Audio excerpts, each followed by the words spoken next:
ونؤمن به ونتوكل عليه ونعوذ بالله من شرور أنفسنا ومن سيئات أعمالنا من يهده الله فلا مضل له ومن يضلله فلا هادي له ونشهد أن سيدنا وسندنا طبيبنا وطبيب قلوبنا شفيعنا وشفاء صدورنا مطلوبنا مصحوبنا وموجودنا وآلانا وأولانا ومولانا محمد صلى الله عليه وسلم عبده ورسوله أما بعد فأعوذ بالله من الشيطان الرجيم بسم الله الرحمن الرحيم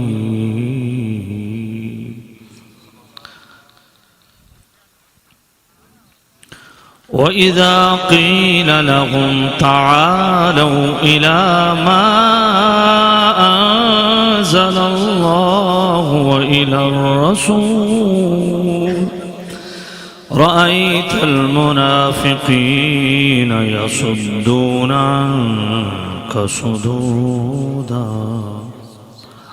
آمنت بالله صدق الله العلي العظيم الصلاة والسلام عليك يا سيدي يا رسول الله الصلاة والسلام عليك يا سيدي يا حبيب الله الصلاة والسلام عليك يا سيدي يا نور الله وعلى آلك وأصحابك يا سيدي يا رحمة للعالمين واجب الاحترام سامعین عزیز شام بزرگوں دوستو عزیزو مقتدر محتشم حضرات علماء عزیز شام بالخصوص فکر اخلاص و محبت جگر گوش استاد العلماء حضرت قبلہ فاضل جلیل عالم نبیل خطیب بے مثال حضرت علامہ صاحبزادہ ضیاء المصطفیٰ سیالوی دامت برکاتہ قدسیہ ناظم مدرسہ عزت مآب استاد الحفاظ قبلہ علامہ مولانا قاری زاہد اقبال صاحب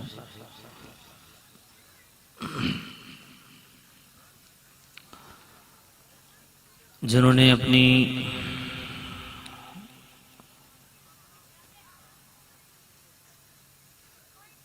بے پناہ محنت سے اس عظیم مرکز کو اس علاقہ کے لیے نور قرآن تقسیم کرنے کا بہترین ذریعہ اور سبب بنایا.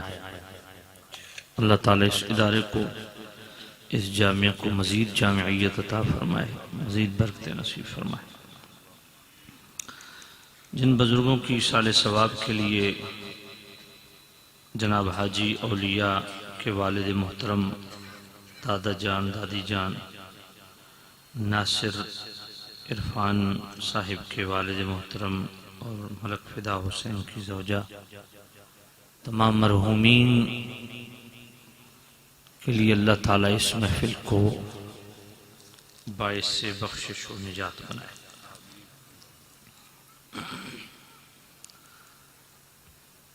سامعین عزیز شام، یقیناً وہ والدین مبارکباد کے مستحق ہیں جن کے بچوں کو آج دستار فضیلت سے، دستار عظمت سے نوازا گیا۔ اللہ تعالیٰ ان بچوں کو جنہوں نے قرآن مجید حفظ کیا، اللہ ان کو سچا قرآن کا محافظ بنائے۔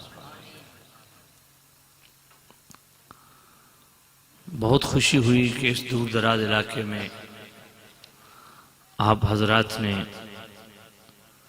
اس عظیم مرکز کو، اور بالخصوص علامہ زاہد صاحب، زاہد اقبال صاحب نے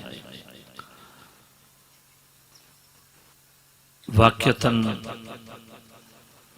محنت کی ہے اور اس مرکز کی بنیاد رکھی،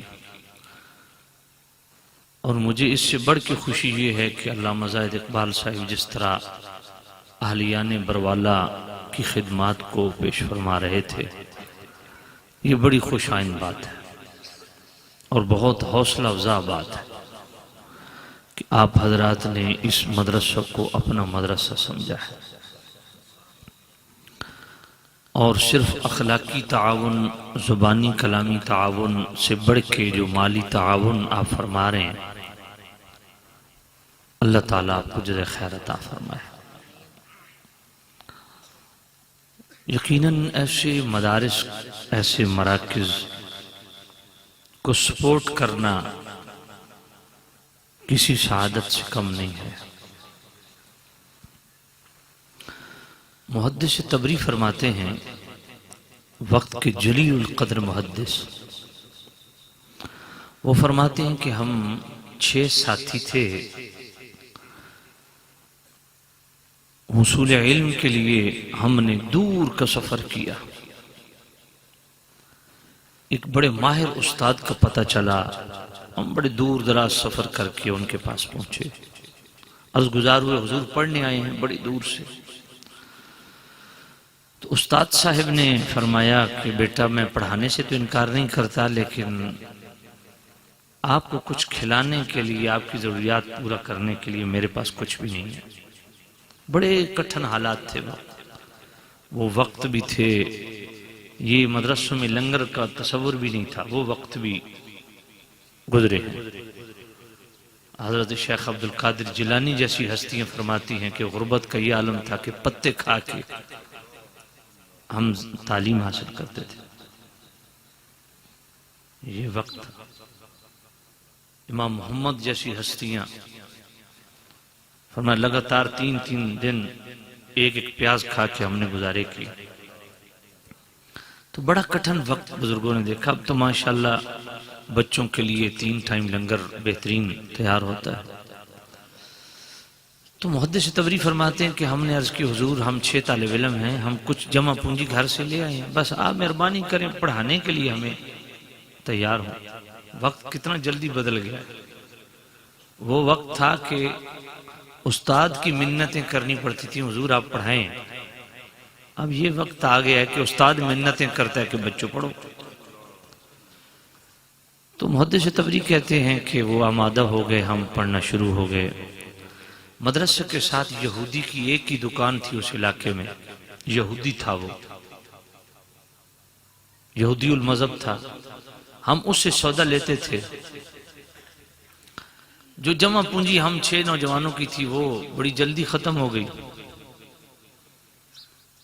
تو ہم اپنے علاقے میں واپس جانے لگے کہ بھئی اب کچھ ہے پاس ہے کچھ نہیں تو پڑھیں گے کیا جب کھانے کو کچھ نہیں ملے گا۔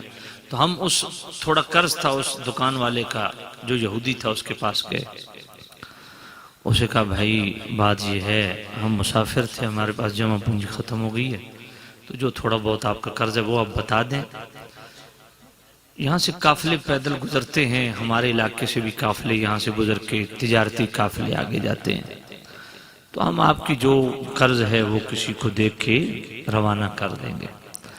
اس یہودی دکاندار نے کہا تم واپس کیوں جا رہے ہو؟ کہا بھئی ہمارے پاس کچھ ہے نہیں کھانے پینے کو، تو ہم نے واپس ہی جانے، ہماری مجبوری ہے۔ تو اس لیے ہم واپس جائیں گے۔ تو سامع نزید شام محدث تبری رحمت اللہ علیہ فرماتے ہیں کہ اس یہودی نے کہا تمہیں واپس جانے کی ضرورت نہیں ہے، تم مجھ سے قرض لیتے رہو، اپنی تعلیم مکمل کرو۔ اب حضرت محدث تبری کہتے ہیں کہ ہم نے سوچا کہ یار یہ یہودی ہے تو اس کا کیا کیا جائے۔ پھر اچانک ہمیں حدیث یاد آئی کہ ایک یہودی سے بھی نبی پاک نے قرض لیا تھا، تو چلو ٹھیک ہے بطور قرض اس سے سامان لیتے رہیں گے۔ ہم اس سے سامان لیتے رہے اور فرمایا وقت گزر گیا، ہماری تعلیم مکمل ہوئی۔ ہم نے اس یہودی دکاندار کو کہا بھئی ہماری تعلیم مکمل ہو گئی ہے، ہم واپس جانا چاہ رہے ہیں، تو آپ مہربانی کریں کہ ہمیں وہ جو ٹوٹل ہے نا بتائیں جتنا آپ کا قرض ہے، وہ ہم اپنے گاؤں میں جا کے آپ کو واپس کسی بھی راہ گزر کو دے دیں گے، وہ آپ تک پہنچا دے گا۔ تو اس وقت اس یہودی دکاندار نے کہا کہ بھئی آپ کا کون سا قرض، میں نے تو لکھا ہی نہیں ہے۔ محدث تبری کہتے ہیں ہم مزید متجسس ہوئے، بھی عجیب بات ہے، ہم نے قرض لیا ہے، سامان لیا ہے، اور عجیب بات ہے کہ یہ اس کو طلب ہی نہیں کر رہا، مطالبہ ہی نہیں کر رہا۔ تو محدث تبری کہتے ہیں ماشاءاللہ، نعرہ تکبیر، نعرہ رسالت، نعرہ تحقیق، نعرہ حیدری، سفیر عشق رسول، مجاہد ملت اسلامیہ اور ناموس رسالت کی ہر فورم پہ بڑی جاندار اور توانا آواز رکھنے والی شخصیت، عزت مآب جناب محمد شہیر سیالوی صاحب تشریف فرما ہوئے، اللہ تعالیٰ آپ کی حفاظت بھی فرمائے، اور حفاظت دین کے حوالہ سے جو آپ نے ایک سٹل سٹینڈ لیا ہوا ہے، اللہ تعالیٰ ان کی قدم قدم پہ مدد و نصرت فرمائے۔ سامع نزید شام توجہ فرمائیے گا۔ اب محدث تبری فرماتے ہیں کہ ہم نے بہت کوشش کی کہ بھئی آپ بتائیں جو آپ کا قرض ہے ہم اپنے علاقے میں پہنچ کے کسی راہ گزر کو دے دیں گے، وہ آپ تک پہنچا دے گا۔ اس یہودی دکاندار نے کہا بھئی نہیں، میں نے آپ کا قرض لکھا ہی نہیں، میں تو یہ چاہ رہا تھا آپ کی تعلیم مکمل ہو جائے، ہو گئی ہے، بس ٹھیک ہے آپ واپس چلیں۔ محدث تبری فرماتے ہیں کہ ہم واپس چلے گئے۔ اب پوری توجہ سے یہ میری بات سننی ہے۔ محدث تبری فرماتے ہیں اگلا سال آیا، اللہ نے مجھے حج کی سعادت بخشی، اور میں مناسک حج کی ادائیگی کے لیے جب حرمین شریفین پہنچا تو میں بیت اللہ کا طواف کر رہا تھا، اچانک میری نظر پڑ گئی دوران طواف کہ ایک کونے میں وہی بیٹھا ہے۔ کون؟ وہ جو یہودی تھا۔ کہا میں نے طواف مکمل کیا اور اس کے پاس جا کے بیٹھا، جزاک تو میں نے اس سے پوچھا بھئی یہ حضرت نے مجھے دیا ہے، مدارس کے حوالے سے میرا معاملہ کچھ اور ہوتا ہے، یہ جتنے بھی آپ یہاں مجھے دیں گے نا یہ سارا مدرسے کا ہے، ہاں اس لیے آپ کھل کے خدمت کریں، یہ جتنی آپ سٹیج پہ خدمت لائیں گے جو مجھے دیں گے وہ سارے کی ساری اس مدرسے کی ہے۔ توجہ فرمائیے گا، محدث طبری فرماتے ہیں کہ میں طواف مکمل کرنے کے بعد اس کے پاس گیا، میں نے کہا جی آپ وہی دکاندار، وہ یہودی دکاندار جن کے ہم مقروض ہیں؟ کہا میں وہی ہوں۔ کہا یہ انقلاب کیسے آیا ہے؟ آپ تو یہودی المذہب ہیں، تو یہاں بیت اللہ کے اندر حج، مناسک حج کی ادائیگی، یہ کیا مسئلہ ہے؟ ماجرا کیا ہے؟ ہائے ہائے۔ وہ یہودی دکاندار وہ کہتے ہیں تبری جب تم 6 طلباء واپس گئے نا، جزاک اللہ آپ کو برکت دے، تو اسی رات خواب کے اندر نبی پاک تشریف لے آئے۔ اللہ، اس واقعے کو سن کے پھر آپ اپنی جیب ہلکی کیجئے گا۔ اللہ، محدث طبری رحمت اللہ علیہ فرماتے ہیں کہ اس نے مجھے کہا کہ رات کو ہی جب آپ واپس آئے تو رات کو ہی خواب میں نبی پاک تشریف لے آئے۔ فرمایا یہ کیسے ہو سکتا ہے کہ تو میرے دین کے طلباء کی خدمت کرے اور پھر میں تمہیں یہودی مرنے دوں؟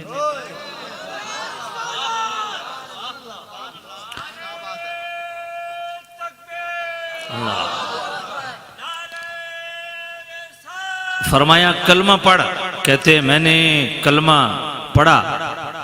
میں جب صبح ناشتے کا ٹائم ہوا نا تو میں بڑا پریشان تھا کہ بچے بھی جوان ہیں، بیوی کو کیا جواب دوں گا، کیسے مطمئن کروں گا۔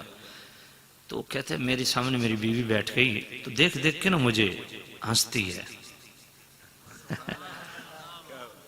تو میں نے پوچھا ہنستی کیوں ہے؟ مجھے کہتی کلمہ پڑھ لی ہے۔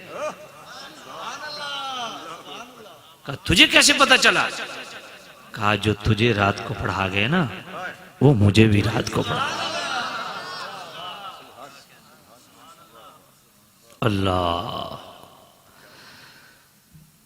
فرمایا تبری اللہ تعالیٰ نے مجھے اسی سال کرم فرمایا، میرے بچوں سمیت اللہ تعالیٰ نے مجھے حج کی سعادت نصیب فرمائی۔ دوستو، پیغام آپ کے لیے یہ ہے کہ دین کو سپورٹ کرو، دین کی حمایت کرو، دین کو مضبوط کرو، اسلام کی خدمت کرو، قرآن کی خدمت کرو، قرآن کی خدمت گاروں کی خدمت گزار بن جاؤ۔ ایک یہودی اگر اس شخص کا سپورٹر بن جائے جو دین سیکھنے کے لیے مسافر بنا تو مصطفیٰ کریم اس کو محروم نہیں فرماتے۔ تو آپ مسلمان اگر تعاون کرتے ہیں تو آپ کیسے محروم رہیں گے؟ تو سامعین عزیز شام، مجھے یہ سن کے بہت خوشی ہوئی کہ حضرت نے فرمایا کہ بروالا کے لوگ اتنی خدمت کرتے ہیں کہ سال کا ہمارا خرچہ پورا ہو جاتا ہے۔ اس کا ہرگز یہ مطلب نہیں کہ دور والے تعاون کرنا چھوڑ دیں، نہیں، آپ اپنی سعادت سمجھ کے یہاں آ کے خدمت کریں، اپنا حصہ ڈالنے کے لیے خدمت کریں، اپنا حصہ ڈالنے کے لیے خدمت کریں، اپنے آپ کو نبی پاک کی بارگاہ میں سرخرو و سرفراز کرنے کے لیے خدمت کریں۔ قیامت کے دن قرآن کی خدمت گزاروں کی صف میں کھڑے ہونے کے جذبے سے خدمت کریں۔ ان لوگوں کی جو حضرت ابو موسیٰ اشعری ترغیب و ترہیب کے اندر ایک حدیث سے حضرت ابو موسیٰ اشعری فرماتے ہیں اللہ تعالیٰ قیامت کے دن علماء کو بلائے گا اور عابدین کو بھی بلائے گا، جو شب زندہ دار لوگ، ان کو اللہ بلائے گا، فرمائے گا تم جنت جاؤ، جن کے شب و روز میری عبادت میں گزرے تم جنت میں جاؤ۔ اللہ علماء کو فرمائے گا تم ٹھہر جاؤ۔ علماء سمجھیں گے کہ شاید کوئی بڑا لمبا چوڑا حساب ہوگا تو وہ ایک خوف ستاری ہوگا ان پہ، تو اللہ تعالیٰ فرمائے گا اے علماء دین، دین کی خدمت کرنے والوں، دین کو سپورٹ کرنے والوں، فروغ علم، فروغ دین، فروغ اسلام کے لیے تم نے وقت دیا ہے، خرچ کیا ہے، اپنی صلاحیتوں کو خرچ کیا ہے، تم اکیلے جنت نہ جاؤ، حتی تشفع من الناس، ان کو بھی ساتھ لے کے جاؤ جو دین کے معاملے میں تمہارے سپورٹر ہوا کرو۔ تو دوستو، خدمت دین کے حوالہ سے اپنے آپ کو جو آپ پیش کرتے ہیں، یقیناً یہ کسی سعادت سے خالی نہیں ہے۔ اب آئیے جہاں بیٹا رکھتے ہیں، جزاک اللہ آپ کو خیر برکت دے، توجہ فرمائیں بھائی، مجھے دینے کی بجائے وہ میری توجہ تقسیم ہو جاتی، یہاں ٹیبل پہ آپ رکھ دیں انشاءاللہ، اللہ تعالیٰ آپ کو قبول فرمائے، اللہ آپ کے رزق حلال میں برکت دے۔ یہاں بچوں کی دستار بندی ہوئی، چونکہ شعبہ حفظ کا ہے سلسلہ، تو میں حفظ کے حوالہ سے چند گزارشات کر دوں۔ آج جانتے ہیں آپ، ضلالت و جہالت کا دور ہے، اور ہمارے دینی امور میں بہت سی گمراہیاں پھیل چکی ہیں، اور ایک عام آوازہ یہ بھی ہمیں سننے کو ملتا ہے کہ یہ جناب حفظ کرنا یہ تضییع اوقات ہے، وقت کا ضیاع ہے، دماغ سوزی ہے، یہ ایسے لفظوں کا رٹا لگانا، یہ کیا، یہ کوئی عقل مندی والی بات ہے، یہ احمقانہ، یہ بڑی عجیب قسم کی بولیاں ہم سنتے ہیں، اور حافظ قرآن کو ہم بڑی سطحی نظروں سے دیکھتے ہیں۔ ایک بات یاد رکھیں، اتنا قرآن مجید حفظ کرنا، یہ شرعی مسئلہ سمجھ لیں، اتنا قرآن مجید حفظ کرنا جس سے نماز درست ہو جائے، ہر مسلمان پہ فرض ہے۔ اتنا قرآن مجید کا حصہ حفظ کرنا جس سے نماز درست ہو جائے، یہ ہر مسلمان پر فرض ہے، فرض عین ہے، اور پورے قرآن مجید کا حفظ کرنا فرض کفایہ ہے۔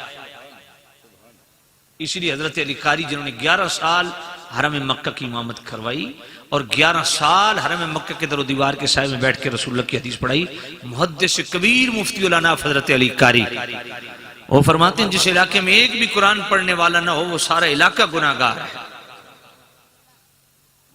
اس لیے دوستو، یہ بات ہمیشہ ذہن میں رکھیں، اور جہاں تک محض حافظ قرآن کی فضیلت، عالم قرآن کو میں ڈسکس نہیں کر رہا، عالم قرآن کی عظمت کیا ہے، یہ قبلہ صاحبزادہ صاحب کے پاس جو تلگنگ کے اندر عظیم الشان کانفرنس ہو رہی ہے، میں وہاں انشاءاللہ اس کو بیان کروں گا۔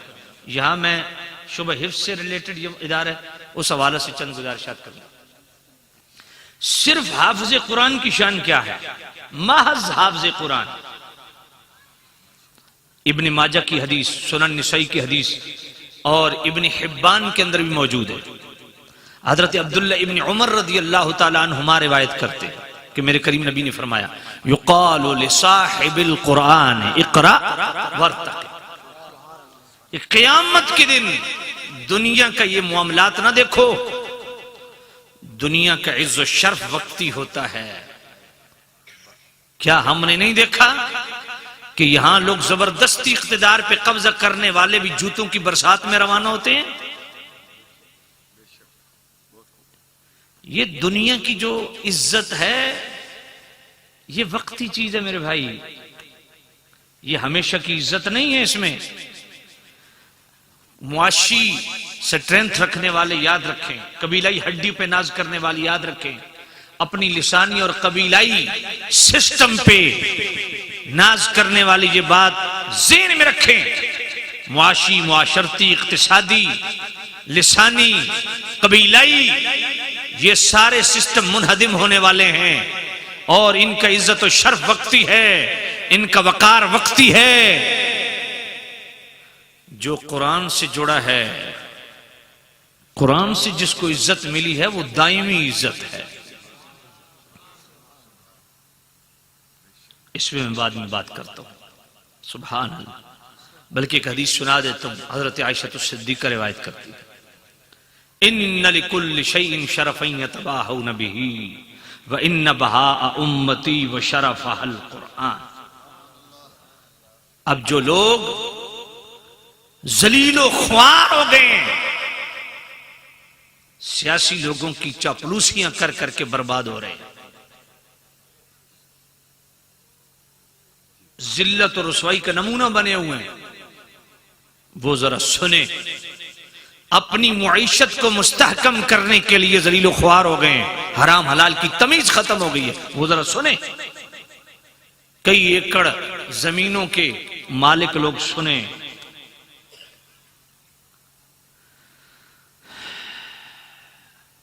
میرے کریم نبی نے فرمایا ان لکل شیء شرفا یتباہون بہ وان بہاء امتی وشرفها القرآن. فرمایا ہر چیز کی کوئی نہ کوئی شرافت ہوا کرتی ہے جس سے وہ تفاخر کیا کرتے ہیں. سیاستدان کی وجہ تفاخر کیا ہے؟ سیاست. ایک تاجر کی وجہ شرافت کیا ہے؟ اس کی تجارت. ایک ذمہ دار کی وجہ شرافت، وجہ امتیاز و اعجاز کیا ہے؟ اس کا ذمہ دارہ. مگر آئیے بحثیت مسلمان، ایک مسلمان کی وجہ شرافت کیا ہے؟ میرے نبی نے فرمایا وَإِنَّ بَهَاءَ أُمَّتِي وَشَرَفَهَا الْقُرْآنِ. فرمایا میری امت کی وجہ شرافت قرآن ہے. وہ عظمت رفتہ جس سے ہم محروم بیٹھے ہیں، اس کی بحالی کے لیے ضروری ہے کہ قرآن سے وابستگی کو مضبوط رکھا جائے. اس سے ہمیشہ کی عزتیں ملتی ہیں. اللہ توجہ کر. حضرت عمر رضی اللہ تعالیٰ عنہ روایت کرتے میرے نبی نے فرمایا ان اللہ یرفع بہذا الکتاب اقواما ویضع بآخرین. فرمایا کتنے لوگ ہیں جنہوں نے قرآن مجید سے اپنا تعلق مضبوط کیا تو اللہ تعالیٰ نے انہیں پستیوں سے اٹھا کے اوج ثریا عطا فرمایا. وَيَضَعُ بِآخَرِينَ. کتنے لوگ ہیں جنہوں نے قرآن سے اپنا تعلق توڑا، وہ سیاسی طور پہ، معاشی طور پہ، معاشرتی طور پہ، قبیلائی طور پہ، لسانی طور پہ بڑے مضبوط تھے مگر قرآن کی نسبت نہیں تھی، ایک نہ ایک دن تنزلی کا شکار ہو. حضرت عامر بن واصلہ وہ میرے نبی کے صحابی جو حضور کے آخری صحابی، حضور کا آخری فوت ہونے والا صحابی یہ ہے جنہوں نے 113 سال عمر پائی. حضرت عامر بن واصلہ یہ حضور کے وہ صحابی جو سب سے آخر میں فوت ہوئے. یہ فرماتے ہیں کہ حضرت عمر رضی اللہ تعالیٰ عنہ نے نافع بن عبد الحارث کو مکہ کے گورنر بنایا. آپ کچھ دنوں کے بعد مکہ پاک تشریف لے گئے. کہا جنگلات کا وزیر کسے بنایا ہے؟ کہا حضور ابن ابزہ کو. کہا ابن ابزہ کون ہے؟ کہا حضور میرے گھر کا خادم. کہا تو نے خادم کو وزارت دے دی ہے؟ کہا حضور میں نے وزارت اس لیے نہیں دی ہے کہ میرے گھر کا نوکر ہے، وزارت اس لیے دی ہے کہ قرآن بڑا خوبصورت پڑھتا ہے. دنیا کی عزتیں بھی قرآن کی ساتھ وابستگی سے ملتی ہیں، اخروی عزتیں بھی قرآن کے ساتھ وابستگی سے ملتی ہیں.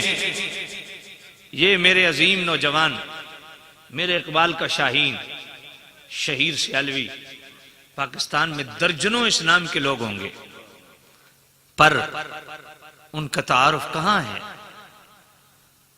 ان کا نام کہاں ہے؟ ان سے لوگ کہاں پیار کر رہے ہیں؟ ان کا تعارف کیا ہے؟ مگر یہ ہمارے عظیم نوجوان دین کی آبیاری، دین کی سرخروئی اور سرفرازی، ختم نبوت اور ناموس رسالت کا یہ جو علم لے کے اٹھے ہیں، آج ہر میرے نبی کا کلمہ پڑھنے والا ان سے پیار کرتا ہے. کیوں؟ دین کی بات کرتے ہیں، ناموس رسالت کی بات کرتے اور بڑی جرت کے ساتھ کرتے ہیں. حادثات بھی ان کے سامنے، معاملات بھی ان کے سامنے ہیں، لیکن اس کے باوجود اتنی جرت کے ساتھ یوں بے لاگ تبصرہ کرنا، یوں بے باقی کے انداز میں اسلام کی بات کرنا ہر فورم پہ، اور لب و لہجے میں بھی کوئی تھر تھراٹ نہیں ہے، کوئی کپ کپی نہیں ہے. تو یہ کیا وجہ ہے؟ لوگ ان سے کیوں پیار کیوں کرتے ہیں؟ کیونکہ یہ دین سے پیار کرتے ہیں، یہ دین کی بات کرتے ہیں، یہ دین کے معاون ہیں، دین کے مددگار ہیں، دین کی مدد و نصرت کے لیے انہوں نے سٹینڈ لی ہے. اور یہ کیسے ہو سکتا ہے کہ دین کی مدد کے لیے کوئی نکلے اور وہ اللہ تعالیٰ اسے بے یارو مددگار چھوڑ دے؟ یہ کیسے ہو سکتا ہے؟ اللہ اکبر، اللہ توجہ کرنا. تو میں عرض کر رہا تھا آپ کی خدمت میں کہ دین صرف دنیا کی عزت نہیں دیتا، آخرت کی بھی عزتیں عطا فرماتا. اور یہ حافظ قرآن کی شان دیکھیے، قیامت کے دن اللہ اسے پروٹوکول دیکھیے بھائی، پروٹوکول دیکھیے.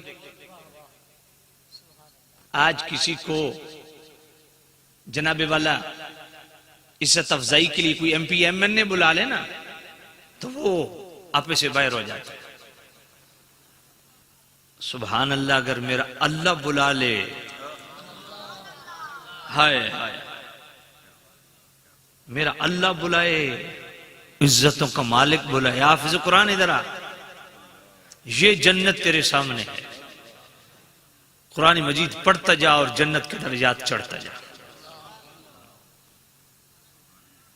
حضرت علی قاری فرماتے ہیں کہ جو عام طور پہ تو صاحب قرآن کے لفظ نبی پاک کے لیے بولے جاتے ہیں نا، لیکن اس حدیث میں نبی پاک نے صاحب قرآن کے لفظ حافظ قرآن کے لیے بولے، یقال لصاحب القرآن، یہ صاحب قرآن کا جو ٹائٹل ہے نبی پاک نے حافظ قرآن کو عطا فرمایا، فرمایا اس سے حافظ قرآن مراد ہے، یہ لفظ اس طرف مشیر ہے کہ اس سے حافظ قرآن مراد ہے۔ اور دوسری حدیث حضرت علی قاری ساتھ لائے امام احمد بن حنبل رضی، وہ امام احمد بن حنبل جو 7 لاکھ حدیثیں جن کو سندن متن حفظ تھی، امام بخاری کی بھی استاد ہے، امام مسلم کی بھی استاد ہے، امام نسائی کی بھی استاد ہے، امام ترمذی کی بھی استاد ہے، امام ابن ماجہ کی بھی استاد ہے، امام جناب والا ابی داؤد کے بھی استاد، تمام ستہ کے مصنفین کے استاد ہیں امام احمد بن حنبل۔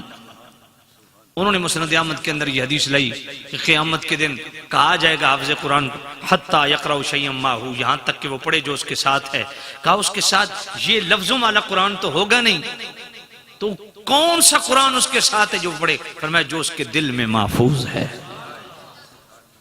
تو قرآن مجید فرقان حمید کی خدمت گزار اور سینے میں محفوظ کرنے والے ایک سمپل حافظ قرآن جو عالم نہیں ہے، قرآن مجید کے علوم سے وابستگی ابھی نہیں حاصل ہوئی، قرآن مجید کے مفاہیم و مطالب کو نہیں سمجھتا، اس کی عزت و شرافت کا یہ عالم اللہ کی بارگاہ میں ہے، جنت اس کے حوالے کر دی جائے۔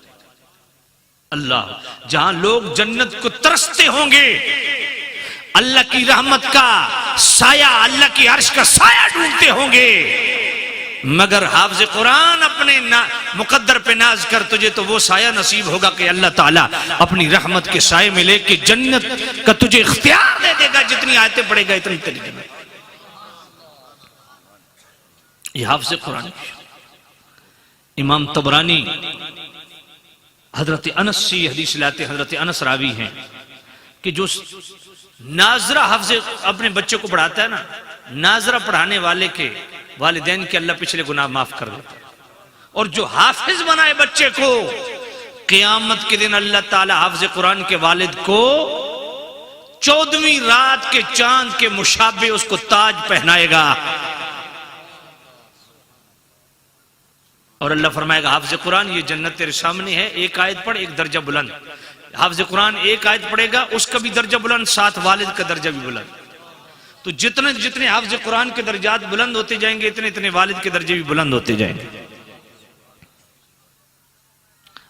سنن دارمی، امام عبد الرحمن دارمی رحمت اللہ علیہ بہت پائے کے محدث ہیں، یاد رکھیے پوری جماعت محدثین نے سنن ابن ماجہ کو سیاہ ستہ سے خارج کی ہے اور سنن دارمی کو سیاہ ستہ میں شمار کیا ہے۔ امام بخاری کا صنفات 256 ہجری ہے، ان کا صنفات 255 ہجری ہے۔ امام عبد الرحمن دارمی سنن دارمی کے اندر یہ حدیث لکھتے ہیں، حضرت عقبہ بن عامر راوی، لو جعل القرآن فی حاب ثم القی فی النار مخترق، فرمایا لوگوں اگر قرآن کو کچے چمڑے میں لپیٹ کے اس کو آگ میں ڈالا جائے نا، اس کو آگ نہیں چھوئے گی، آگ نہیں جلائے گی۔ اب مشائخ حدیث نے اس کی 2 توجیحات بیان کی۔ پہلی توجیہ یہ ہے کہ اس کچے چمڑے سے مراد یہ ظاہری کچا چمڑا ہے، تو یہ معجزہ رسول ہے، مگر جمہور مشائخ حدیث اس طرف گئے کہ لوگوں دل بھی ایک کچا چمڑا ہے، جس دل کے اندر قرآن مجید محفوظ ہوا وہ اگر کسی اور گناہ کی پاداش میں دوزخ میں ڈالا گیا تب بھی ما مست النار، اسے آگ مس نہیں کرے گی۔ نعرہ تکبیر، نعرہ رسالت، نعرہ خلافت، نعرہ حیدری۔ سامع عزیز شام امام بغوی شرح السنہ کے اندر یہ حدیث لاتے ہیں، حضرت ابو امامہ رضی اللہ تعالیٰ عنہ روایت کرتے ہیں میرے نبی نے ترغیب دی، میرے امتیو قرآن مجید حفظ کرو، فرمایا جس کے دل میں قرآن مجید محفوظ ہوا اللہ اس دل کو کبھی عذاب نہیں دے گا۔ کیا شرف ہے یار، کیا عزت ہے حافظ قرآن. اتنی حدیثیں بھی سن کے جو ابھی تک محروم ہے اپنے بچوں کو حافظ قرآن نہیں بنایا. میں کیا امید رکھوں کہ آپ اپنے بچوں کو یہاں داخل کروائیں گے؟ انشاءاللہ انشاءاللہ. بچوں کو حافظ بناؤ، عالم بناؤ، دوسری تعلیم بھی ضرور دلاؤ، لیکن یہ بات یاد رکھنا. سیدی اعلی حضرت امام اہل سنت امام رضا رحمۃ اللہ علیہ نے فتح رضویہ شریف کی 23ویں جلد، فتح رضویہ شریف تو میں تلگنگ میں پڑھوں گا نا انشاءاللہ. یہ تساں جٹ لوگ ہو، تانوں سمجھ کو نہیں آنی، اس واسطے میں تہاڈے سامنے وہی گل پہ کردا جڑی تانوں سمجھ آونی. اچھا چلو انشاءاللہ، چلو ادھر بھی آ جاتے ہیں. توجہ فرمائیں. چلو میں فتح رضویہ شریف کو چھوڑتا ہوں. توجہ کرنا. اچھا یہ بات ذہن میں رکھیں، یہ جو قبائلی مفاخرت ہے نا، قبائلی مفاخرت یہ ہمارے علاقے میں زیادہ پائی جاتی ہے. میں بھی چونکہ میرا آبائی علاقہ تو چکوال میں ہے نا، کلر کہار، سر کلاں، بوچھال کلاں سنا ہوا ہے آپ نے، وہ میرا آبائی علاقہ ہے. اور آپ کو پتہ ہے کہ امانا دی ہی کرا کو انجی وادو ہوتی ہے. ہاں میں بھی چونکہ امانا ساڈا یہی رولا امانا دا، اسا ایویں ٹنڈے پھر دے ہوندے ہاں. ساڈی گردن وچ بڑا موٹا جہا سریا سا ملک آ. میرے خاندان وچ میرے تے تقریر کرن دا پابندی ہے. وہ دی بڑی خاص وجہ، میرے قریبی رشتہ دار ہیں بینک لوٹے کراچی دے، میرے بڑے قریبی بھانجے بھتیجے رشتے. اے ہن پچھے 17 کروڑ دی ڈکیت اودے وچ میرے اپنے بھانجے بھتیجا. ساڈا علاقہ بڑا معروف ہے سوال ہے، بڑا ماہر ہے بینک لوٹن وچ، اور اودے وچ میرا اپنا خاندان ملوث. تو میں اوتے پہ تقریر کرن تے ہن میرے پترے پھر سارے سامنے بیٹھے، میرے پھوپھی دے بیٹا اس دا بیٹا اس ڈکیتی وچ ملوث سی. میں کوئی تہاڈی غیرت مر گئی ہو، مولا علی دی اولاد ہو کہ امان ہو کہ تساں کیڑے کرتوت کر رہے ہو. پتر بینک لوٹیا، حصے دے جناب والے جڑے لکھ تہاڈے آئے. میں کہ تن شرم نہیں آندی، تو اپنی کوٹھیاں بناونی شروع کر دیتی. وہ جناب چنگا بلا رپڑا پار دیتا، انہاں آکھے جی اس تے پابندی. میں کہ پہلا گل تے میں کرنی ان تساں امان ہو تو میں بھی امان ہاں. گل یہ کہ یہ الحمدللہ ہمیں اس بات پہ اللہ کا شکر ادا کرتے ہیں کہ اللہ تعالیٰ نے ہمیں ایسے قبیلے میں پیدا کیا جس کا تعلق مولا علی سے. لیکن اس پہ تفاخر کرنا حرام ہے، مفاخرت حرام ہے. قبائل لتعارفوا، قبیلے فخر کے لیے نہیں ہوتے، تعارف کے لیے. یہ قرآن کی نص سے ثابت ہے. تو مگر یہ بات یاد رکھیں، قبیلائی سسٹم پہ مفاخرت کرنا یہ شرعن اس کی کوئی اجازت نہیں. بات سمجھ آ گئی؟ بالکل یہ حرام ہے.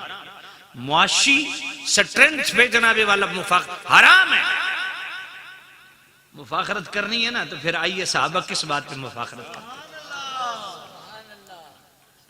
مدینہ میں 2 قبیلے رہتے تھے، اوس اور خزرج. بعض خزرج بھی کہتے ہیں، اصل خزرج ہے. یہ 2 قبیلے مدینہ میں رہتے ہیں. یہ مصطفیٰ کریم پر جب ایمان لائے، اب ایمان لانے کے بعد دونوں قبیلوں کی نا مفاخرت ہوئی، آپس میں بیٹھے. ایک کہتا ہے، اوس والے کہتے ہیں ہمارا قبیلہ خزرج والو تم سے افضل ہے. خزرج والے کہتے ہیں اے اوس والو ہمارا قبیلہ تم اوس والوں سے افضل ہے. اب بھائی وجہ فضیلت کیا چیز ہے؟ اب اوس والے بولے بھائی ہمارا قبیلہ تمہارے قبیلے سے افضل و اعلی ہے، اور وجہ فضیلت کیا چیز ہے؟ کہا دیکھو ہمارے قبیلے اوس قبیلہ میں 4 بندے ایسے کمال کے ہیں کہ ان کی چوٹ کا بندہ آپ کے قبیلے میں نہیں ہے. کہا جی کون سے؟ کہا دیکھیں حضرت حنظلہ بن عامر ہمارے قبیلے کے،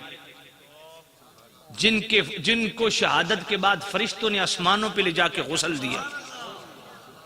سعد بن معاذ ہمارے قبیلے کے، بخاری شریف باب المغازی پڑھی ہے، جن کی روح اتنی پاکیزہ تھی خدا کے عرش کے قریب سے گزری، خدا کا عرش بھی خوشی سے جھوم گیا. یہ ہمارے قبیلے کے. تیسرے جناب والا حضرت خزیمہ بن ثابت ہمارے قبیلے کے، جن کی ایک کی گواہی کو نبی پاک نے 2 کے برابر قرار دیا. اسی طرح چوتھے حضرت عاصم بن ثابت، جن کے شہادت کے بعد ان کے جسد مبارک کو کفار کے دست برد سے بچانے کے لیے اللہ نے شہد کی مکھیوں کو بھیج دیا. تو یہ بھی ہمارے قبیلے کے. بتاؤ تمہارے قبیلے میں ایسا کوئی صاحب شرم موجود ہے؟ یہ 4 ہمارے قبیلے کے، اس لیے ہمارا قبیلہ تمہارے قبیلے سے افضل. اب خزرج والے کہتے ہیں مانا کہ تمہارا قبیلہ، بالکل ہم ان کو سلام عقیدت پیش کرتے ہیں کہ آپ کے قبیلے میں یہ 4 وہ ہستیاں اتنی شان والی، مگر پھر بھی ہمارا قبیلہ اوس والو تمہارے قبیلے سے افضل ہے۔ کیا بھائی تمہارے ہاں کیا وجہ فضیلت ہے؟ کہا ہمارے قبیلے کے بھی 4 افراد بڑی شان والے۔ کون؟ فرمایا حضرت ابی بن کعب، حضرت معاذ بن جبل، حضرت زید بن ثابت، حضرت ابو زید۔ کہا خزرج اوس والو یہ ہمارے خزرج قبیلے کے وہ 4 افراد ہیں جنہوں نے مصطفیٰ کریم کی موجودگی میں قرآن مجید حفظ کیا۔ اوس والے بولے بھئی واقعی ہم جناب والا مان گئے، آپ کا قبیلہ واقعتاً ہمارے قبیلے سے افضل ہے۔ قبیلہ اس سسٹم پہ ناز کرنے والو اتنا مت اتراؤ، بتاؤ آپ کے گھر میں حافظ قرآن ہے کہ نہیں؟ پھر آپ کی پوزیشن ہے کہ آپ کسی کو کہیں بھئی میرا، اور اس میں بھی یہ غبطہ کہتے ہیں اس کو، تکبر ایک ہوتا ہے، تکبر ایک ہوتا ہے غبطہ۔ تکبر کہتے ہیں کہ جیلسی کی وجہ سے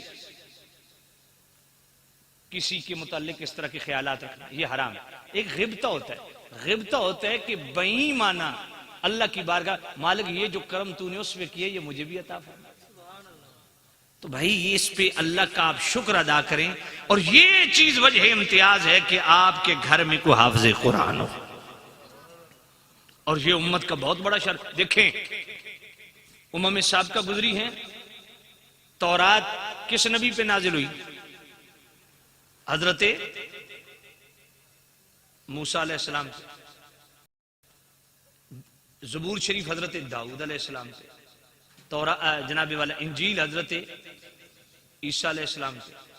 اب مزے کی بات یہ ہے کہ جن نبیوں پہ یہ کتابیں نازل ہوئی نا، وہ صرف نبی ہی حافظ تھے، امت میں ایک بھی حافظ نہیں تھا۔ یا یہ جبرائیل امین کو شرف حاصل ہے، ایک واحد فرشتہ میرے رب کا جس کو اللہ نے یہ شرف بخشا، وہ کتب سماویہ کا حافظ ہے، قرآن کا بھی حافظ ہے، میرے نبی اسے خود دور کرتے تھے۔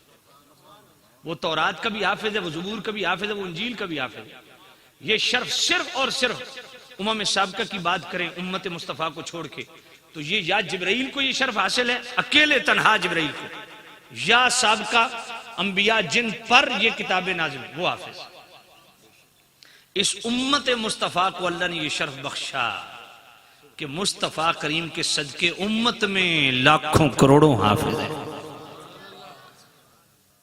انگریز ہمیشہ ساری زندگی میں وارداتیں کرتا رہا، آج تک ان کی وارداتیں ختم نہیں ہوئی۔ وائسرائے ہند نے ایک پلان بنایا کہ مسلمانوں کو دیوار سے لگانے کا بہترین طریقہ یہ ہے کہ قرآن مجید کو غائب کر دو، جب تک قرآن ان میں ہے یہ ہم سے مات نہیں کھائیں گے۔ ان کو چت کرنے کا ایک ہی طریقہ ہے کہ قرآن مجید کو غائب کر دو۔ پریس سے قرآن ہٹا لیا گیا، مسجدوں سے اٹھا لیے گئے، مدرسوں سے اٹھا لیے گئے، کہ جب قرآن ہوں گے نہیں پڑھیں گے کدھر سے؟ جب پڑھیں گے نہیں تو یہ جذبہ بیدار کدھر سے ہوگا؟ یہ فکر عالی پیدا کہاں سے ہوگی؟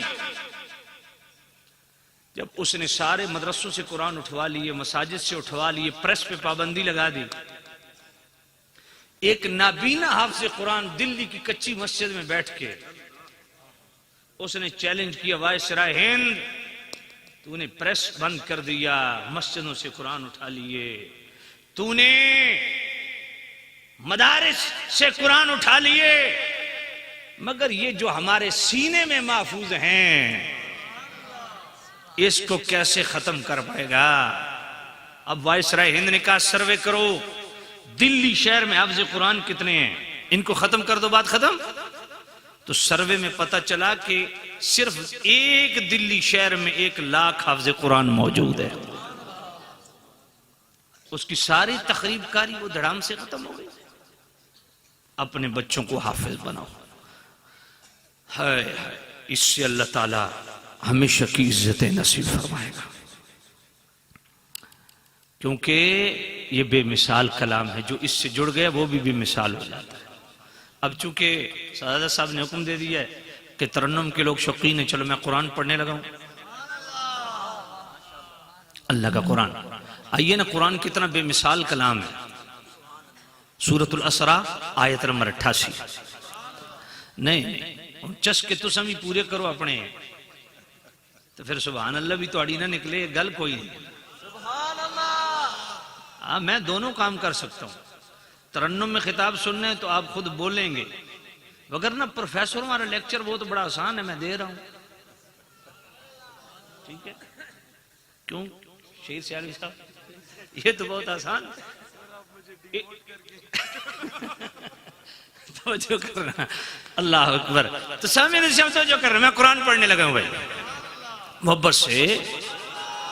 سبحان قل لئن اجتمعت الانس والجن على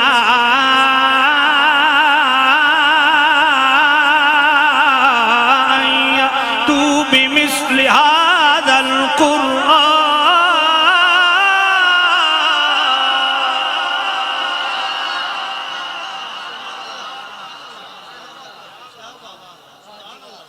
فرمایا میرے نبی اعلان فرما دیجئے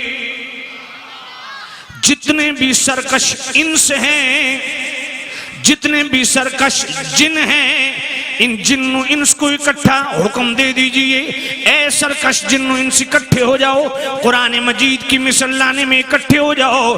فرمایا میں یأتون لا یأتون بمثلہ.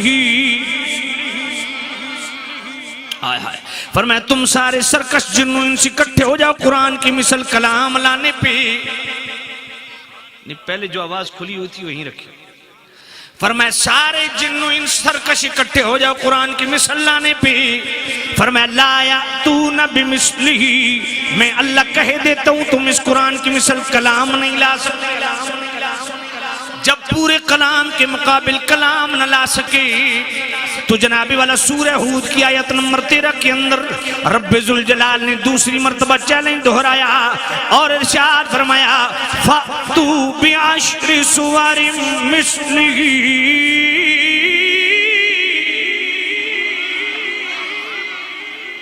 فرمایا پورے کلام کے مقابل کلام نہ لا سکے، اس پورے کلام کے مقابل 10 آیتیں لے آؤ، 10 سورتیں لے آؤ.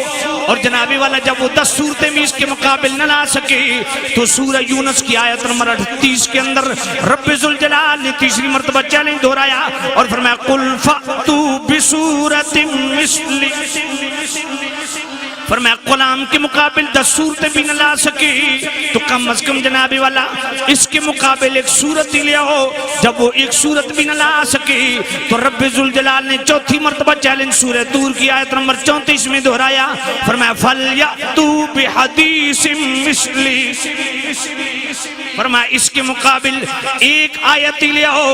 اب توجہ کرنا، سورۃ الاسراء بھی مکی، سورہ ہود بھی مکی، سورہ یونس بھی مکی، سورہ طور بھی مکی. جب میرے کریم نبی مکے سے ہجرت کر کے مدینے پہنچے رب ذوالجلال نے 5ویں مرتبہ مدنی صورت میں اس چیلنج کو دہرایا اور ارشاد فرمایا وَإِن كُنتُمْ فِي رَيْبٍ مِّمَّا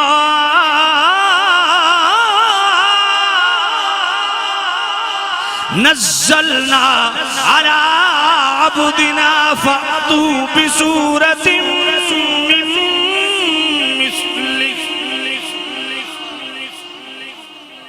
نعرہ تکبیر، نعرہ رسالت، نعرہ تحقیق، نعرہ حیدری، تاجدار ختم نبوت، تاجدار ختم نبوت. سامن عزیز شام میرا کریم رب فرماتا ہے اے مدینے میں، مدینے کے اردا گرد گرد و نواح میں قرآن کے جنابی والا منکر اس کا ای کو کم کرتے، یہ باز گشت ختم کرتے. توجہ کر. فرمایا قرآن مجید کے منکرین جتنے یہاں اسلام کے منکر مدینے میں یا گرد و نواح میں رہتے ہیں، تمہیں چیلنج ہے قرآن کے مقابل کلام لے آؤ، اس کے مقابل ایک سورت ہی لے آؤ. اب ذرا توجہ کرنا، اب جناب مزے کی بات کرنے لگا ہوں. یہ قرآن کی شان ہے. میں صاحب قرآن کریم رؤوف الرحیم نبی کیونکہ دونوں پہ حملے ہو رہے ہیں، ان کی عظمت کی بات بھی ساتھ کرنا چاہتا ہوں. جناب والا ہائے ہائے صاحب فتح القدیر وہ فرماتے ہیں لوگوں یہ فَأْتُوا بِسُورَةٍ مِّن مِّثْلِهِ، یہ مثلہی کی ضمیر کو تم نے کس طرف لوٹایا؟ فرمایا تم نے لوٹایا اس کو ماں کی طرف. وَإِن كُنتُمْ فِي رَيْبٍ مِّمَّا، کہ قرآن کی قرآن ہونے میں شک ہے تو قرآن کی سورت جیسی سورت لے آؤ. صاحب فتح القدیر فرماتے ہیں یہ مثلی کی ضمیر تم نے ماں کی طرف لوٹائی تو مانا بنا قرآن کی سورت جیسی سورت لے آؤ. فرمایا جب ضمیر نے لوٹنا ہو اسے قریب ٹھہرنے کا مقام مل جائے تو وہ دور کا راستہ اختیار نہیں کرتی. فرمایا ماں دور ہے، عبدنا قریب ہے. مثلی کی ضمیر کو عبدنا پہ لوٹاؤ تو مانا یہ بنے گا اگر قرآن کے قرآن ہونے میں تمہیں شک ہے تو مصطفیٰ کی صورت جیسی صورت لاؤ. آیا آیا فَإِن لَّمْ تَفْعَلُوا وَلَن تَفْعَلُوا، قیامت تک نہ قرآن کی صورت جیسی صورت پیش کر سکتے ہو نہ مصطفیٰ کی صورت جیسی صورت پیش کر سکتے ہو. اسی لیے تو قبلہ عالم فرماتے ہیں اس صورت نو میں جانا کھاں، اس صورت میں جانا کھاں، جانا کھاں کے جانے جانا کھاں، جانا کھاں کے جانے نہ بولو بولو سارے بولو. اس صورت نو میں جانا کھاں کے جانے سچ آکھت رب دی میں شان آکھاں، جس شان تو شان سب بڑیاں مکھ چند بدر شانی متھے چمک جلا نیے متھے چمک جلا کالی زلف اک مستانی مخمور اکھین مد بریاں سبحان اللہ.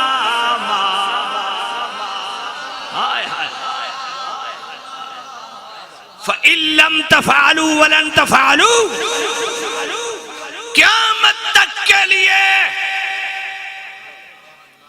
نہ قرآن کی صورت جیسی کوئی صورت لا سکتا ہے نہ مصطفیٰ کی صورت جیسی صورت لا سکتا ہے. اور ان دونوں صورتوں پہ آج جلغار ہے کفر کی. ہمیں اپنے حصے کا کام کرنا ہے. کوئی یہ مت سمجھے کہ میری اقامت کی وجہ سے میرے سٹینڈ کی وجہ سے قرآن کی حفاظت ہے یا ناموس رسالت کی حفاظت، ہرگز نہیں. ہم اپنی عزت افزائی کے لیے یہ سٹینڈ لیتے ہیں، وگرنہ میرے رب نے پہلے فرما دیا اِنَّا نَحْنُ نَزَّلْنَا الذِّكْرَ وَإِنَّا لَهُ لَحَافِظُونَ. قرآن میں نے نازل کی، اس کی حفاظت کرنے والا ہی میں ہوں. قرآن کی حفاظت کا ذمہ لیا. فرمایا کوئی بدبخت گوانتا نامو بے جیل میں ٹائلٹ کے اندر قرآن کی اوراق کی توہین کرے یا کینیڈا کے اندر چوراہے میں کھڑے ہو کے قرآن کو آگ لگانے کی سازش کرے، فرمایا تم جتنے دھنتر کر لو قرآن کی حفاظت کا ذمہ میں نے لیا ہے۔ کوئی ورق جلا سکتا ہے، قرآن کی حقیقت کو کوئی نہیں چھپا سکتا۔ اللہ اور واللہ یعصمک من الناس، اور میں محبوب نبی جس طرح قرآن کے دشمن قیامت تک، تیرے بھی دشمن قیامت تک ہوں گے، جس طرح ہم نے قرآن کی حفاظت کا ذمہ لیا ہے، محبوب نبی ہم نے آپ کی ناموس کی حفاظت کا بھی ذمہ لیا ہے۔ یہ حق و باطل کی جنگ قیامت تک چلتی رہے گی، حق کے لیے بھی لوگ کھڑے ہوتے رہیں گے، اور باطل بھی زور لگائے گا پر ہمیشہ پسبا ہوتا رہے گا۔ توجہ کرنا، اس لیے دونوں کو ساتھ لے کے چلو، دونوں کو مضبوطی سے تھام لو، قرآن سے بھی پیار کرو، صاحب قرآن ذات مصطفیٰ سے بھی پیار کرو۔ توجہ کرنا، آج لوگ ہم سے پوچھتے ہیں قرآن تو سبھی پڑھنے والے ہیں، تعلیم قرآن، فہم القرآن، علم قرآن، فیضان قرآن، کانفرنسز کا انعقاد ہر جگہ ہوتا ہے، آواز ہر جگہ سے اٹھتا ہے۔ میں نے کہا مانا، لیکن ایمان کی تکمیل کب ہوگی؟ قرآن کا فیضان کس پہ جاری ہوگا؟ جہاں سے قرآن لیا ہے اس ذات سے جب تک پیار نہیں کرو گے۔ دیکھو قرآن مجید میں اللہ فرماتا ہے لا رطب ولا یابس الا فی کتاب مبین، اللہ فرماتا ہے کوئی خشک و تر ایسی چیز نہیں جو کتاب مبین میں درج نہ ہو۔ اب کتاب مبین کیا ہے؟ فرمایا قد جاءکم من اللہ نور و کتاب مبین، فرمایا کتاب مبین یہ ہے، بعد نے کہا کتاب مبین لوح محفوظ ہے، اللہ نے فرمایا نہیں، کتاب مبین یہ ہے جو مصطفیٰ کریم کو عطا کی۔ تو ہر شے کتاب مبین میں، ہر خشک و تر کا بیان کتاب مبین میں، اور کتاب مبین قرآن مجید ہے، لوح محفوظ نہیں۔ جو آئی وہ کتاب مبین، قد جاءکم من اللہ نور، جو اللہ کی طرف سے نازل وہ کتاب مبین ہے۔ اب کتاب مبین کہاں سے ملی ہے؟ ذرا قرآن پڑھیے۔ فَإِنَّهُ نَزَّلَهُ عَلَىٰ قَلْبِكَ بِإِذْنِ اللَّهِ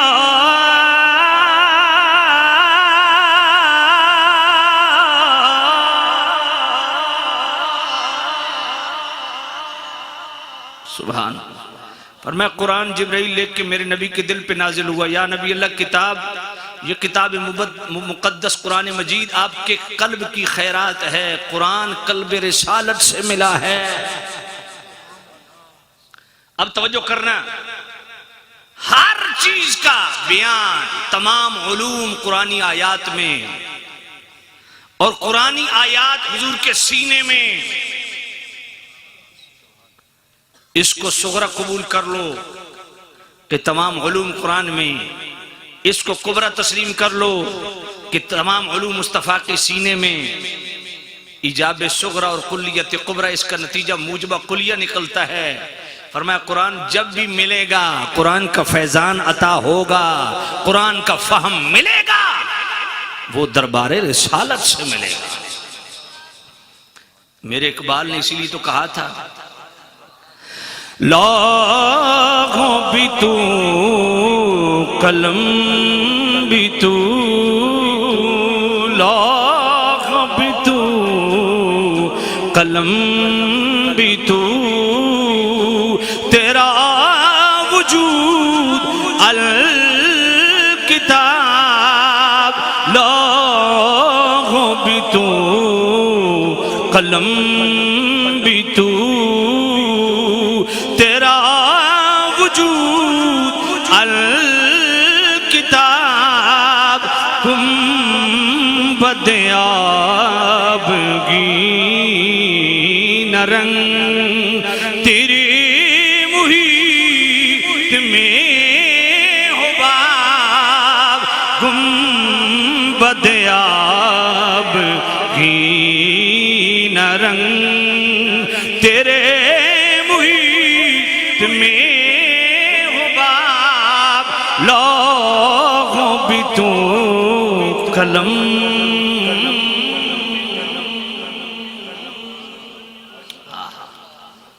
اللہ اللہ یہ کہاں سے قرآن ملا؟ یہ قلب رسالت کی خیرات ہے۔ سبحان کیا آیت ہے سبحان فَإِنَّهُ نَزَّلَهُ عَلَىٰ قَلْبِكَ بِإِذْنِ اللَّهِ سبحان ترنم میں نہ پڑھ دوں نہیں محبت سے کہو سبحان اللہ فَإِنَّهُ نَزَّلَهُ عَلَىٰ قَلْبِكَ بِإِذْنِ اللَّهِ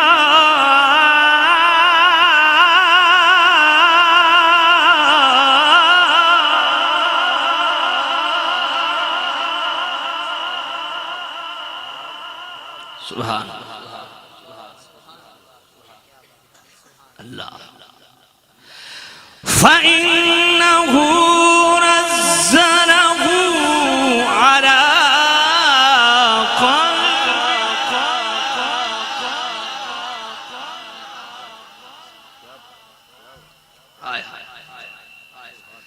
قرآن سن کے اس پیار سے سبحان اللہ کہو یہ آپ کے علاقے کے درخت اور یہ شجر و حجر بھی قیامت کے دن آپ کی سبحان اللہ کی گواہی دے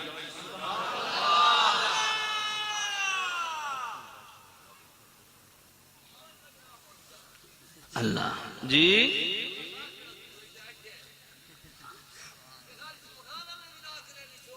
اچھا نہیں آتے ہاں بزرگ ٹھیک فرما دیں فَإِنَّهُ نَزَّلَهُ عَلَىٰ قَلْبِكَ ہائے فَإِنَّهُ نَزَّلَهُ عَلَىٰ قَلْبِكَ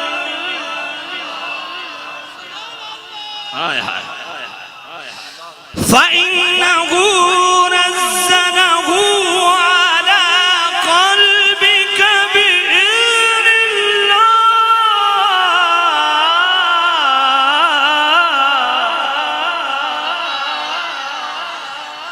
سبحان اللہ فَإِنَّهُ نَزَّلَهُ عَلَىٰ قَلْبِكَ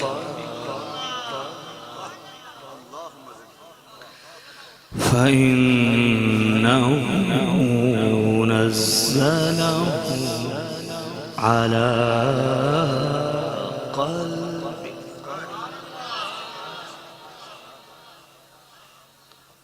اللہ فَإِنَّهُ نَزَّلَهُ عَلَىٰ قَلْبِكَ بِإِذْنِ اللَّهِ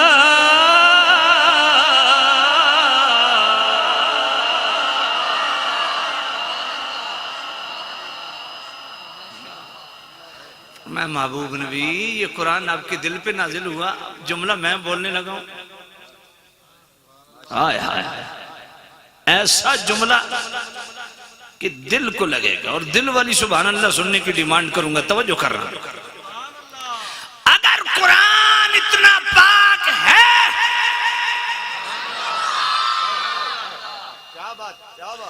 تو جس دل پہ نازل ہوا وہ مصطفیٰ کا دل کتنا پاک ہوگا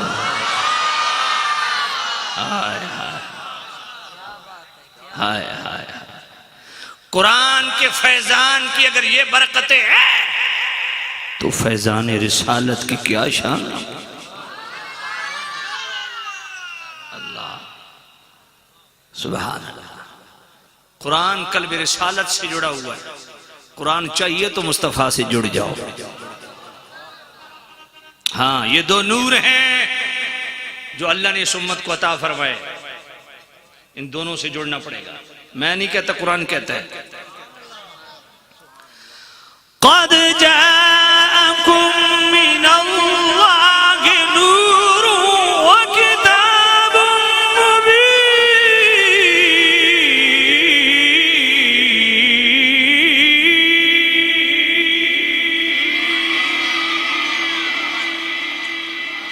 فرمایا تحقیق تمہارے پاس نور آیا اور ایک روشن کتاب آئی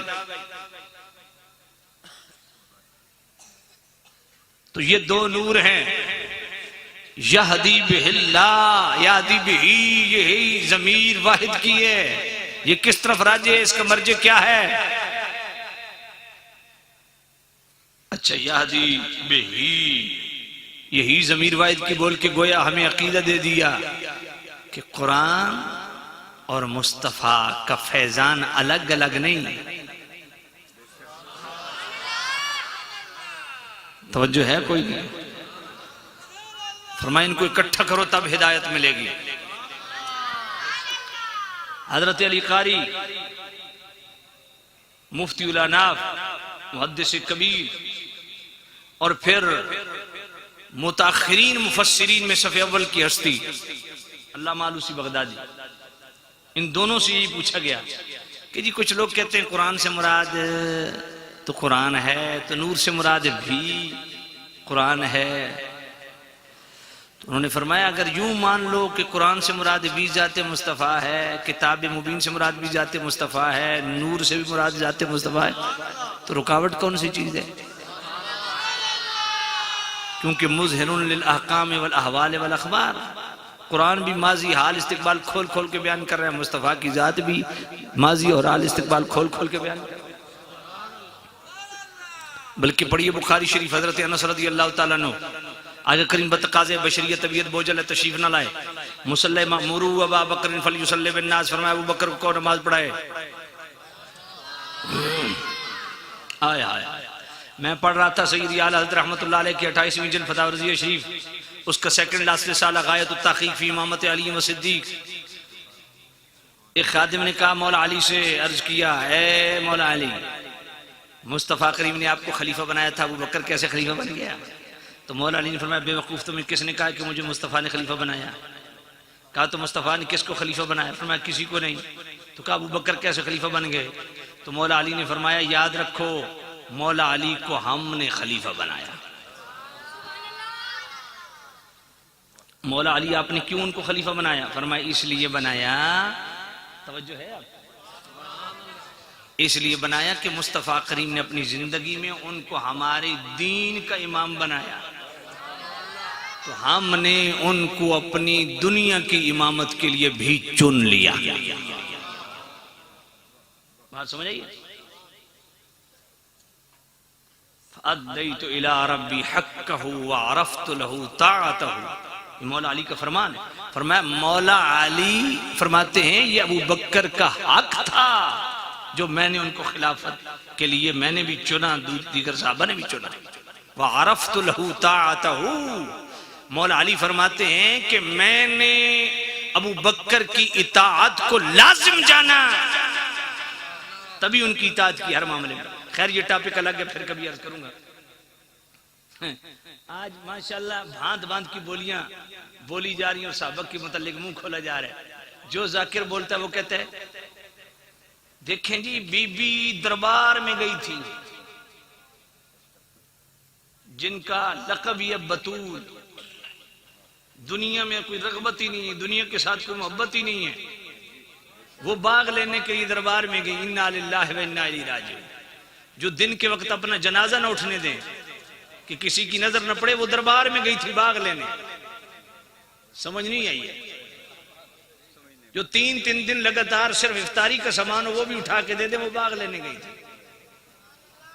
کیسی بےہودہ قسم کی سوچ ہے. مطالبہ ضرور ہوا تھا، دربار میں نہیں گئی، لیکن کیا کریں اس قوم کا جو صبح سے لے کے شام تک اس بات کا ماتم کرتے. بی بی دربار میں گئی، باغ کا مطالبہ کیا.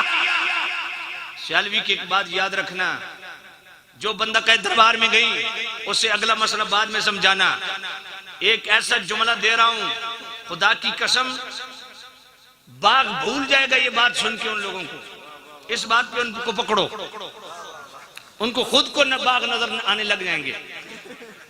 بھئی یہ کیا نظر آ رہا ہے؟ اسے کہو اچھا مان لیا بھائی وہ دربار میں گئی باغ لینے کے لیے. تو جا کے دربار میں کہا اے علی آپ پہلے خلیفہ ہیں اس لیے میں آپ سے دربار لینے کے لیے. نہیں ابو بکر کے پاس گئی تھی. اسے کہو پھر مانو، پہلی بات یہ مانو کہ سیدہ زہرا بھی خلیفہ بلا فصل ابو بکر،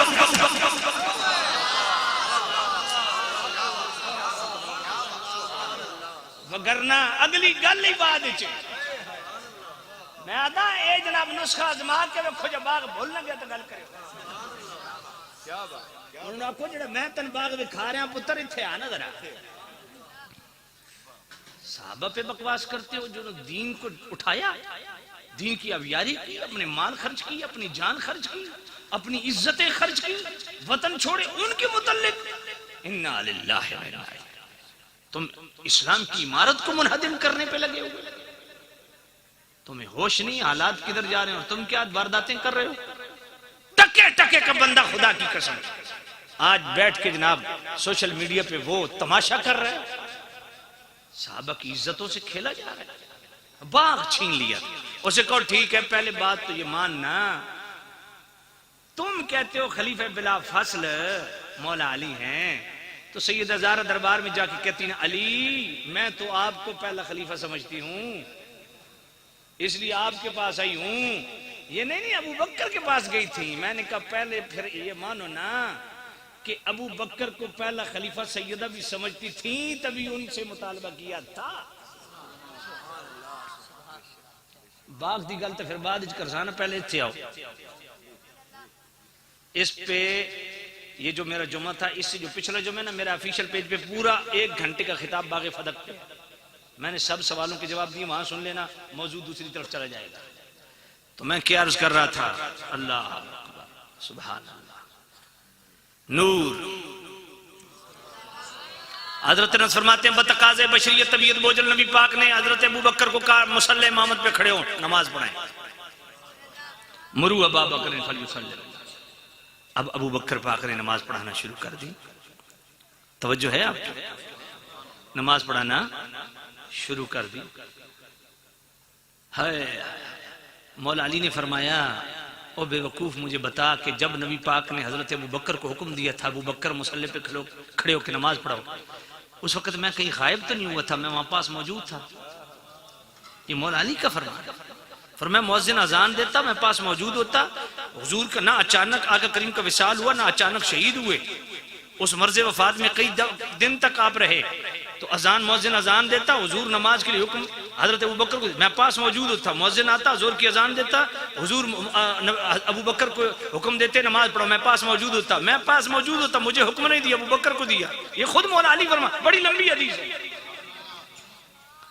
فرمایا جب حضور نے ان کو ہمارا دین کا امام بنا دیا تو ہم نے انہی کو اپنی دنیا کی امامت کے لیے چن لیا۔ حضرت ابو بکر نماز پڑھانے، میرے کریم نبی نے اپنی محنت کو دیکھنا چاہا، یوں پردہ سرکایا۔ بخاری شریف سنیے ذرا، حضرت انس فرماتے ہم سب کی نظریں چہرے رسالت کی طرف پھر گئی۔ نماز کے اندر چہرے رسالت تک رہے ہیں صحابہ۔ اے حضرت نے آپ نے کیا دیکھا؟ حضرت انس فرماتے ہیں فتبسم کأن وجہہ ورقۃ مصحف، فرمایا خدا کی قسم ہم نے مصطفیٰ کا مسکراتا چہرہ یہ دیکھا جیسے کھلا ہوا قرآن ہوتا۔ قرآن سے محبت کرو، مصطفیٰ سے خدا کی قسم کبھی قرآن سمجھ نہیں آئے گا جب تک مصطفیٰ سے پیار نہیں کرو، مصطفیٰ سے والہانہ محبت نہیں کرو۔ بس میں آخر میں بخاری شریف کی حدیث پڑھنے لگا ہوں، ختم کرنے لگا ہوں، توجہ کرنا۔ میرے کریم نبی نے فرمایا لوگوں اگر قرآن مجید کے حقیقی مفاہیم و مطالب کو سمجھنا ہو تو 4 صحابہ سے سمجھو۔ یہ بخاری شریف فضائل قرآن اس کے آخر میں جا کے یہ حدیث ہے، فرمایا 4 صحابہ اللہ کی طرف سے جو حقیقی مفہوم قرآن کا نازل ہوا وہ اگر سمجھنا ہو تو ان 4 صحابہ سے سمجھو۔ پہلا نام حضرت عبداللہ بن مسعود کا لیا۔ اب پوچھو حضرت عبداللہ بن مسعود سے، اے عبداللہ بن مسعود آپ نے تو بڑی راتیں جاگی ہوں گی، بڑی راتیں جھاگی ہوں گی، بڑی یونیورسٹیوں میں رہے ہوں گے، بڑے بڑے اساتذہ کے سامنے زانوئے تلمبس طے کیا ہوگا، آپ نے تو بڑے جگرتے کاٹے ہوں گے، تب جا کے یہ فہم القرآن فہم الدین کی دولت نصیب ہوگی، تب آپ نے جا کے قرآن مجید کے حقیقی مفاہیم و مطالب کو سمجھا ہوگا۔ نہیں آئیے حضرت عبداللہ بن مسعود سے پوچھئے جن کا لقب بخاری شریف میں صاحب النعلین موجود ہے، حضور کے نالین اٹھانے والے صاحب النعلین، پوچھئے ان سے اے حضرت عبداللہ بن مسعود نبی پاک نے آپ کا نام لیا، گویا آپ نے تو بڑی محنتیں کی ہوں گی، بڑے اعلیٰ اساتذہ سے آپ پڑھے ہوں گے۔ خدا کی قسم کیا جملہ بولا حضرت عبداللہ بن مسعود نے، اگر دل کو لگے تو دل والی سبحان اللہ ڈیمانڈ کروں گا، اور یہ جملہ ہی ایسا ہے کہ ہو میرے نبی سے پیار کرنے والا اور چپ رہے، یہ ہو نہیں سکتا۔ حضرت عبداللہ بن مسعود فرماتے ہیں مجھ سے پوچھنے والوں کہ یہ فہم القرآن کی دولت مجھے کہاں سے ملی اور قرآن مجید کی حقیقی مفاہیم و مطالب سے میں کیسے متعارف ہوا؟ فرمایا سنو، کنت صاحب نال رسول اللہ صلی اللہ علیہ وسلم، میں مصطفیٰ کے نالین حضور کے جوتے سر پہ رکھنے والا ہوں۔ اور یہ بطور مفروضہ بات نہیں کی انہوں نے۔ حضرت عبداللہ بن مسعود فرماتے ہیں کہ میں مسجد کے اس کونے میں کھڑا ہو جاتا، حضرت عمر مسجد کے اس کونے میں کھڑے ہو جاتے، اور ہم دونوں اس بات کا انتظار کرتے کب مصطفیٰ آئیں، کب مرشد اعظم آئیں، ہم حضور کی نالین اٹھائیں۔ ایک بات مجھے بتاؤ، حضرت عبداللہ بن مسعود جو قرآن کا اتنا بڑا عالم ہے، ان کو نہیں پتا تھا کہ حضور کے آنے سے پہلے پہلے 2 رکعت نفل پڑھ لوں 50,000 کا ثواب مل جائے گا، اگر مسجد حرام کے اندر ہے تو 1,00,000 کا ثواب مل جائے گا۔ حضرت عمر بھی کوئی کم عالم نہیں، لو کان بعدی نبی لکان عمر بن الخطاب، حضور نے فرمایا میرے بعد نبوت کا دروازہ کھلا ہوتا عمر نبی ہوتا۔ وہ اتنے بڑے شریعت کے عالم، انہیں نہیں پتا تھا کہ حضور کے آنے سے پہلے پہلے 2 رکعت پڑھ لوں 50,000 کا ثواب کما لوں، مگر دونوں اللہ کے گھر میں اس بات کا انتظار کر رہے ہیں کہ مصطفیٰ کریم آئیں، نالین اتاریں، ہم اٹھائیں۔ اب ذرا پورے حوصلے سے بات سننا ہے میری۔ میرے کریم نبی آئے، اپنے نالین اتارے، حضرت عبداللہ بن مسعود نے ادھر سے دوڑ لگائی، حضرت عمر نے ادھر سے دوڑ لگائی۔ حضرت عبداللہ بن مسعود فرماتے ہیں میں ہمیشہ پہل کر لیتا، پہلے حضور کے نالین اٹھا لیتا۔ کیوں؟ فرمایا میرا قد اتنا چھوٹا تھا کہ حضرت عمر بیٹھے میں ساتھ کھڑوں قد برابر، اس چھوٹے قد کے ایڈوانٹیج مجھے کیا ملا؟ جب تک حضرت عمر اوپر سے نیچے جھکتے میں نیچے سے پہلے اٹھا لیتا۔ اب جملہ آخری ہے، اور مجھے سبحان اللہ بھی وہ آخر والی چاہیے، وہ جو میں دن جی سبحان اللہ نہ اخیر کر دیتی ہے، وہ والی مجھے سبحان اللہ چاہیے۔ یہ جملہ یہ آخری جملہ تقریر ختم۔ سنو میری بات، حضرت عبداللہ بن مسعود یوں حضور کے نالین جھاڑ کے سائیڈ پہ نہیں رکھتے تھے، میری طرف دیکھو۔ حضرت عبداللہ بن مسعود نے یہاں قمیض کے بٹن کھولے، اس قمیض کے اندر آپ نے بڑی جیب بنوائی ہوئی تھی، اس کے اندر حضور کے نالین رکھتے، بٹن بند کرتے، اللہ اکبر،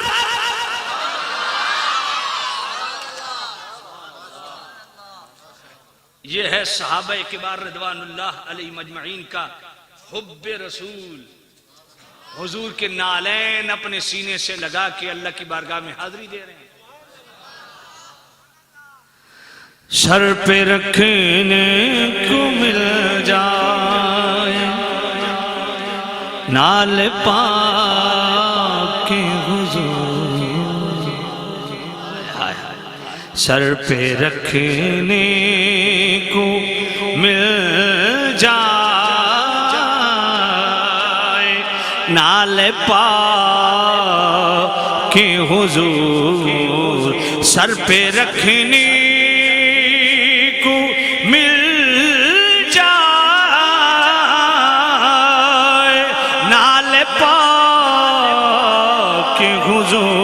سر پہ رکھنے،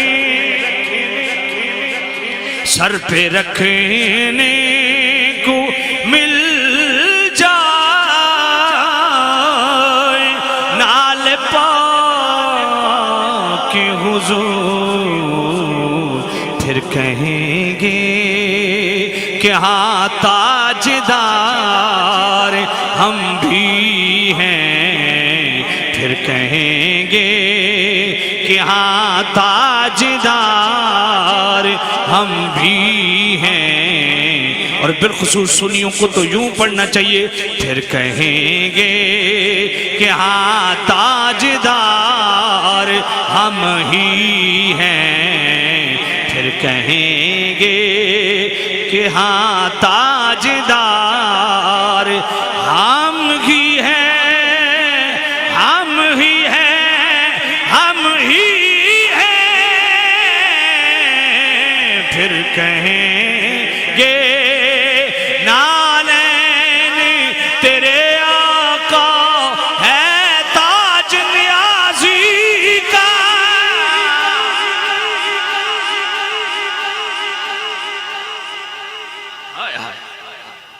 عبدالستار نیازی نے کیا ساز چھڑا ہے. ہائے ہائے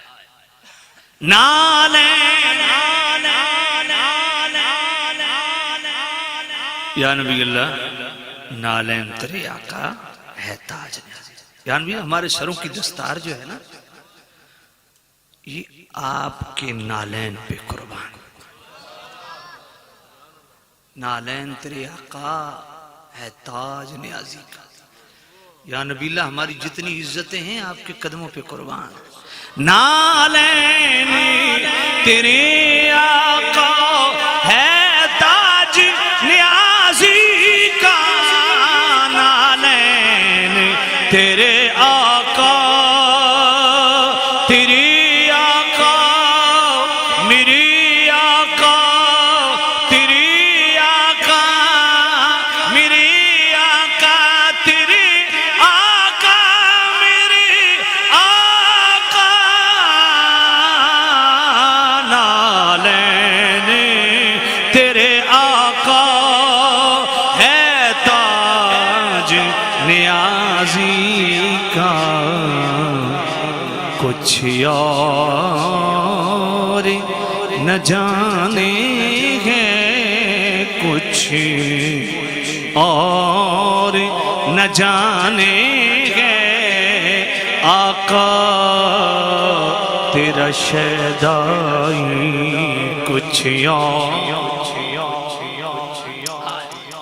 نالین تیری آقا ہے تاج نیازی کا.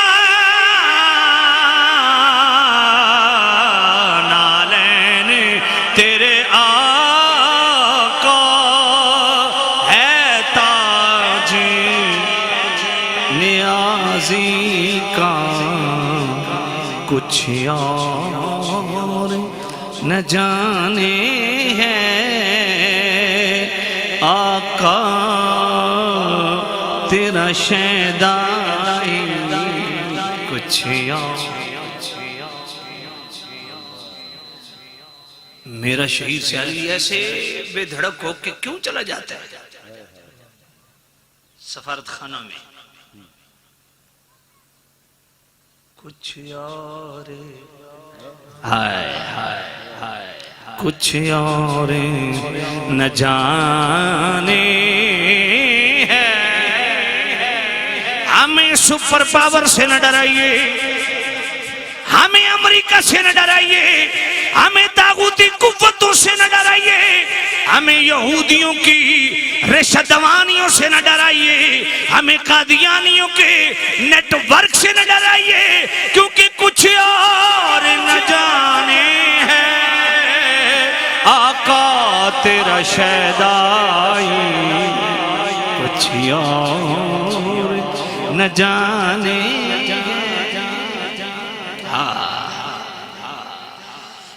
اللہ تعالیٰ میری اور آپ کی حاضری قبول منظور فرمائے. اٹھنا نہیں ہے آپ نے, کیونکہ اس امت کے ایک چمکتا ستارہ گوہر نایاب سفیر عشق رسول جناب عزت مآب شہید سیالوی صاحب تشریف فرمائے. میں کیا کہتے ہیں بلا رکاوٹ ان کی خدمت میں عرض کروں گا کہ وہ اپنے جذبات عالیہ کو بیان فرمائیں. نعرہ تکبیر.